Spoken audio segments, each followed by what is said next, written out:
Hi friends, welcome back to my channel. ಇವತ್ತಿನ special recipe ಹುಣಸೆ ಹುಳಿ ಚಿತ್ರಾನ್ನ. ತುಂಬ ಸುಲಭವಾಗಿ ಮಾಡ್ಕೋಬೋದು, ರುಚಿ ಕೂಡ ಅಷ್ಟೇ ಚೆನ್ನಾಗಿರುತ್ತೆ. ಹಾಗಾದರೆ ಬನ್ನಿ, ಇದಕ್ಕೆ ಬೇಕಾಗುವ ಇಂಗ್ರೀಡಿಯೆಂಟ್ಸ್ಗಳನ್ನ ನೋಡ್ಕೊಳ್ಳೋಣ. ಮೊದಲಿಗೆ 4 ಹಸಿಮೆಣಸಿಕಾಯಿನ ಕಟ್ ಮಾಡಿ ಇಟ್ಕೊಂಡಿದ್ದೀನಿ, ಸ್ವಲ್ಪ ಕರಿಬೇವು, 3 ಈರುಳ್ಳಿನ ಈ ಥರ ಉದ್ದುದ್ದ ಕಟ್ ಮಾಡಿ ಇಟ್ಕೊಂಡಿದ್ದೀನಿ, 1 ಟೊಮೊಟೊ ತೊಗೊಂಡಿದ್ದೀನಿ, ಸ್ವಲ್ಪ ಕೊತ್ತಂಬರಿ ಸೊಪ್ಪು, 1 ಗೆಡ್ಡೆಯಷ್ಟು ಬೆಳ್ಳುಳ್ಳಿ, 1 ಇಂಚಷ್ಟು ಶುಂಠಿನ ತೊಗೊಂಡಿದ್ದೀನಿ, ಸ್ವಲ್ಪ ತೆಂಗಿನಕಾಯಿ ತುರಿನ ತೊಗೊಂಡಿದ್ದೀನಿ.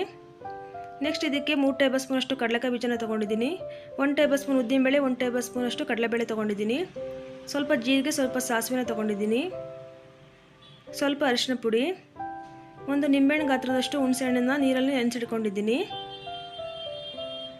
3 ಟೇಬಲ್ ಸ್ಪೂನಷ್ಟು ಎಣ್ಣೆನ ತೊಗೊಂಡಿದ್ದೀನಿ, ರುಚಿ ತಕ್ಕಷ್ಟು ಉಪ್ಪು. ಬನ್ನಿ ಹೇಗೆ ಮಾಡೋದು ಅಂತ ನೋಡೋಣ. ಮೊದಲಿಗೆ ಒಂದು ಮಿಕ್ಸಿ ಜಾರ್ಗೆ ಬೆಳ್ಳುಳ್ಳಿ, ಶುಂಠಿ ಮತ್ತು ಹುಣಸೆ ರಸನ ಹಾಕ್ಕೊಂಡು ಪೇಸ್ಟ್ ಮಾಡ್ಕೊಳ್ಳೋಣ. ನಂತರ ಒಂದು ಬಾಣಲೆಗೆ 3 ಟೇಬಲ್ ಸ್ಪೂನಷ್ಟು ಎಣ್ಣೆನ ಹಾಕ್ಕೊಂಡಿದ್ದೀನಿ. ಎಣ್ಣೆ ಬಿಸಿ ಆದಮೇಲೆ ಇದಕ್ಕೆ ಕಡಲೆಕಾಯಿ ಬೀಜ, ಕಡಲೆಬೇಳೆ, ಉದ್ದಿನಬೇಳೆನ ಹಾಕ್ಕೊಂಡು ಫ್ರೈ ಮಾಡ್ಕೊಳ್ಳೋಣ. ಕಡಲೆಕಾಯಿ ಬೀಜ ಸ್ವಲ್ಪ ಕ್ರಿಸ್ಪಿ ಆಗೋವರೆಗೂ ಫ್ರೈ ಮಾಡ್ಕೋಬೇಕು.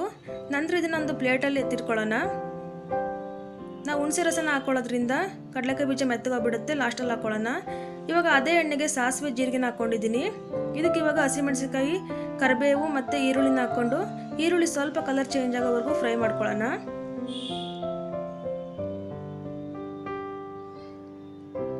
ನೋಡಿ, ಸ್ವಲ್ಪ ಫ್ರೈ ಆದಮೇಲೆ ಇವಾಗ ಬೆಳ್ಳುಳ್ಳಿ, ಶುಂಠಿ ಪೇಸ್ಟನ್ನು ಹಾಕ್ಕೊಂಡು ಸ್ವಲ್ಪ ಹಸಿ ವಾಸನೆ ಹೋಗೋವರೆಗೂ ಫ್ರೈ ಮಾಡ್ಕೋಬೇಕು.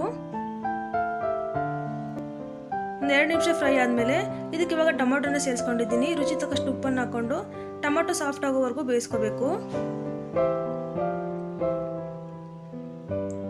ನೋಡಿ, ಟೊಮೊಟೊ ಫುಲ್ ಸಾಫ್ಟ್ ಆಗಿದೆ. ಇದಕ್ಕೆ ಸ್ವಲ್ಪ ಅರಿಶಿನ ಪುಡಿನ ಹಾಕ್ಕೊಂಡು ಮಿಕ್ಸ್ ಮಾಡ್ಕೊಳ್ಳೋಣ. ನಂತರ ಲಾಸ್ಟಲ್ಲಿ ಕಡಲೆಕಾಯಿ ಬೀಜ, ಉದ್ದಿನಬೇಳೆ, ಕಡಲೆಬೇಳೆನ ಹಾಕ್ಕೊಂಡಿದ್ದೀನಿ, ಸ್ವಲ್ಪ ತೆಂಗಿನಕಾಯಿ ತುರಿನ ಹಾಕ್ಕೊಂಡು ಮಿಕ್ಸ್ ಮಾಡ್ಕೊಳ್ಳೋಣ. ನೋಡಿ, ಇವಾಗ ಗೊಜ್ಜು ರೆಡಿ ಆಯಿತು. ಇದಕ್ಕೆ ಇವಾಗ ಅನ್ನನ ಹಾಕ್ಕೊಂಡು ಮಿಕ್ಸ್ ಮಾಡ್ಕೊಳ್ಳೋಣ. ನಮಗೆ ಎಷ್ಟು ಬೇಕೋ ಅಷ್ಟು ಹುಳಿನ ಎತ್ತಿಟ್ಕೊಂಡಿದ್ದೀನಿ. ಇವಾಗ ಇದಕ್ಕೆ ಅನ್ನನ ಹಾಕ್ಕೊಂಡು ಮಿಕ್ಸ್ ಮಾಡ್ಕೊಂಡಿದ್ದೀನಿ. ನೋಡಿ, ಲಾಸ್ಟಲ್ಲಿ ಕೊತ್ತಂಬರಿ ಸೊಪ್ಪನ್ನು ಹಾಕ್ಕೊಂಡು ಮಿಕ್ಸ್ ಮಾಡಿಕೊಂಡ್ರೆ ಚಿತ್ರಾನ್ನ ರೆಡಿ ಆಯಿತು. ತುಂಬ ಸಿಂಪಲಾಗಿ ಮಾಡ್ಕೋಬೋದು, ಟೇಸ್ಟ್ ಕೂಡ ಅಷ್ಟೇ ಚೆನ್ನಾಗಿರುತ್ತೆ. ಖಂಡಿತ ಮನೆಯಲ್ಲಿ ಒಂದ್ಸಲ ಟ್ರೈ ಮಾಡಿ, ಹೇಗಿತ್ತು ಅಂತ ಕಮೆಂಟಲ್ಲಿ ತಿಳಿಸಿ. ಈ ವಿಡಿಯೋ ಇಷ್ಟ ಆದರೆ ಒಂದು ಲೈಕ್ ಕೊಡೋದನ್ನು ಮರಿಬೇಡಿ. ಹಾಗೆ ಫ್ರೆಂಡ್ಸ್, ಫ್ಯಾಮಿಲಿ ಜೊತೆ ಶೇರ್ ಮಾಡಿ. ಇನ್ನೂ ಯಾರು ಸಬ್ಸ್ಕ್ರೈಬ್ ಮಾಡ್ಕೊಳ್ತಾ ವಿಡಿಯೋನ ನೋಡ್ತಾ ಇದ್ರೆ ಪ್ಲೀಸ್ ಸಬ್ಸ್ಕ್ರೈಬ್ ಮಾಡಿಕೊಂಡು ಸಪೋರ್ಟ್ ಮಾಡಿ. Thank you for watching.